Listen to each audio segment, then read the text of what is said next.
안녕하세요. 자녀와 부모의 행복한 성장을 돕는 하브르타 박미정TV입니다. 네, 오늘은 창의성에 관한 두 번째 이야기를 좀 드려보려고 하는데요. 잘 알고 있는 스티븐 스필버그 감독의 이야기로 시작해 보겠습니다. 스티븐 스필버그 감독은 어렸을 때부터 굉장히 호기심이 많았던 분으로 유명하신데요. 그런데 그 아버지를 잠깐 살펴보면 그 아버지는 공상과학 소설을 굉장히 좋아하셨대요. 그리고 천문학에 관심이 굉장히 많았던 분이셨다고 합니다.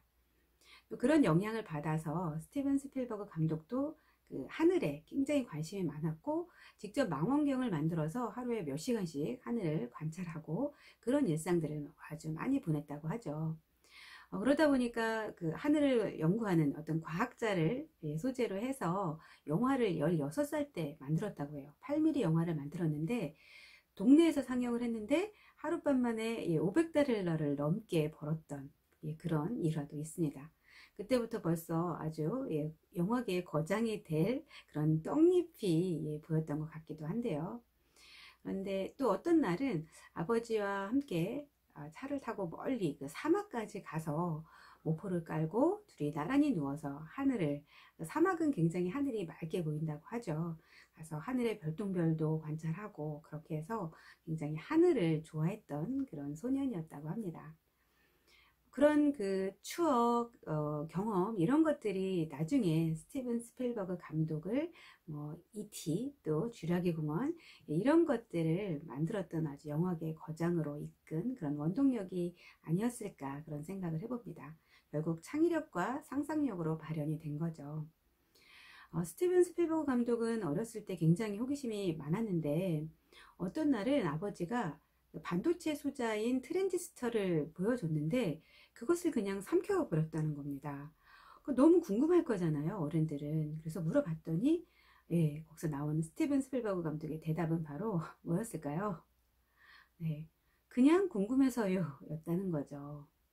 우리가 볼 땐 너무 이해가 안 가지만 이게 먹었을 때 어떻게 되는지 그냥 너무 궁금했다는 거죠. 이러한 호기심 이런 것들이 사실 창의력과 상상력으로 발전하는 그런 원동력이 되는 것 같습니다. 그래서 오늘은 이 호기심에 관한 이야기를 또 이어서 드리도록 하겠습니다. 네, 아이들은 태어나면서 굉장히 호기심 많은 존재이죠. 그래서 궁금한 것도 정말 많고 또 호기심도 정말 많은 것 같습니다. 그런데 그런 것들이 어른들의 시선으로 바라볼 때는 왜 이렇게 하면 안 되고 위험한 것들이 많은지 모르겠습니다. 그러다 보니까 저도 어떠한 그런 행동을 하게 되면 항상 제재를 했던 것 같고 못하게 하는 게 굉장히 많았던 것 같습니다. 그런데 제가 하브르타를 공부하면서 이렇게 호기심을 갖는 것에 정말 위험한 것만 아니라면 조금 더 호기심을 더 가질 수 있도록 기회를 마련해 주는 것이 정말 중요하구나 이런 것을 알게 되면서 좀 그런 기회를 마련해 주려고 노력을 많이 했었는데요. 그러한 사례 몇 가지를 좀 소개를 해 드리려고 합니다. 먼저 저희 그 아이가 4학년 여름방학 때였어요. 그랬는데 그때 이제 정말 무더위가 기승을 부리던 때여서 에어컨을 틀고 그리고 저는 식탁에서 이제 강의 교환을 작업을 하고 있었고 그러고 있는데 가스레인지 불이 이렇게 따다닥 켜지는 소리가 나는 거예요. 그래서 저희 아들은 뭔가 음식을 또 잘 해먹고 요리를 좋아하니까 요리를 해먹나 보다 이렇게 생각을 했습니다. 근데 잠시 후에 막 이상한 냄새가 막 오는 겁니다. 그래서 봤더니 뭐였을까요? 가스레인지에서 우리 불꽃놀이 아시죠? 이렇게 불 붙여서 이렇게 돌리는 거 있잖아요. 거기에 불을 붙인 겁니다. 그 주에 시골 할머니 댁에 가서 불꽃놀이를 하려고 불꽃놀이 이렇게 많이 인터넷으로 주문을 해놨었거든요. 그걸 붙인 거죠. 저는 정말 너무 놀랐었고 그래서 이걸 어떻게 하지? 정말 당황했었는데 정말 급조한 질문을 저희 선우에게 던졌습니다. 선우야, 사람들이 왜 불꽃놀이를 야외에서 할까? 라고 질문을 던졌죠. 그랬더니 선우가 이렇게 생각을 하더니 꺼야겠다 이렇게 대답을 하는 겁니다. 그래서 제가 또 여기서 안 끈다고 하면 또 어떻게 나갔을지 모르겠지만 꺼야겠다라고 이야기를 하는 걸 들으면서 이 지금 불꽃놀이 붙인 거를 화장실에서는 하나 정도는 해도 되지 않을까라고 생각을 하고 지금 불 붙인 거 화장실에서 할까? 라고 이야기를 했더니 너무 좋아하고 불꽃놀이를 이제 했는데요. 그리고 나서 제가 선우에게 질문을 던졌습니다. 선우야, 엄마가 왜 사람들이 야외에서 불꽃놀이를 할까? 라고 했을 때 꺼야겠다라고 대답을 했어? 라고 질문했더니 갑자기 연기도 막 나고 창문도 닫혀 있는데 또 스프링클러가 막 작동될 것 같고 또 소파에 불꽃이 막 튀니까 스스로도 막 걱정이 되었던 그런 참이었던 겁니다. 그래서 꺼야겠다라고 생각을 했다는 거죠. 그런데 엄마가 불 붙인 거는 같이 하자라고 해서 너무 기분이 좋았고 엄마가 혼내지 않아서 무엇보다도 좋았다고 그렇게 이야기를 했습니다. 그래서 사실 예전 같으면 야, 너 제정신이야? 막 이러면서 막 혼냈을 그런 상황이었던 것 같아요. 실내에서 불꽃을 붙였잖아요. 사실 4학년이면 알 만큼 안다고 우리는 생각을 하니까요. 그랬는데 너무 호기심 때문에 그거를 가스레인지로 불꽃을 붙인 거죠. 그랬을 때 제가 막 야단치기보다는 그렇게 질문을 던졌고 스스로 생각하게 했고 스스로 결정하게 그런 기회를 줬기 때문에 제가 야단쳤다면 더 사이가 안 좋아졌을 거잖아요. 그런데 사이가 안 좋아지는 그런 기회를 생각할 수 있는 그런 기회로 만들어 주었던 게 아닌가 이런 생각을 해봅니다. 네, 이번 사례는 어느 해 봄에 시골 할머니 댁에 갔다가 저희가 올챙이를 잡은 거죠. 굉장히 신나게 놀았는데 이제 서울에 올 때 이 올챙이를 데리고 오고 싶어 했죠.